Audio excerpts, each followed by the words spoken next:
శ్రీ స్వయంభూ శంభులింగేశ్వర స్వామి ఆలయం వరంగల్ కోట సమీపంలో ఎంతో ప్రాచీనమైన శైవ క్షేత్రం. ఈ మందిరము శాక్యరాజు గణపతి దేవచక్రవర్తి కాలంలో 1162 CE లోపల నిర్మించబడింది.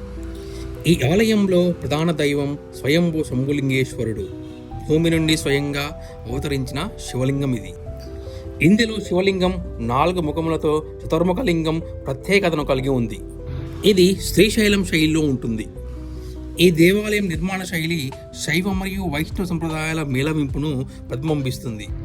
ఇవే కాకుండా రాతి స్తంభాలతో కూడిన మంటపం, వీరభద్ర స్వామి, మహిషాసుర మర్దిని, వరుణదేవుడు వంటి విగ్రహాలు కూడా ఇక్కడ దర్శనమిస్తాయి. ఈ దేవాలయం దక్షిణ కాశీగా పిలువబడుతుంది. ఎందుకంటే ఇక్కడ శివలింగం స్వయం అభిషేకం పొందుతూ ఉంటుంది. మేళ్ల చెరువు జాతర, మహాశివరాత్రి, కార్తీక పౌర్ణమి సందర్భంలో భక్తులు భారీగా తరలివస్తారు. ఇక్కడి ప్రత్యేకతలు: ఇక్కడి స్వయంభూ శివలింగం ప్రతి 12 ఏళ్లకోసారి కొంత మొత్తంలో పెరుగుతుందని నమ్ముతారు.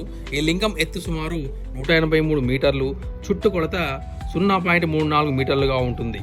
ఈ మహత్తరమైన టెంపుల్ను మీరు విజిట్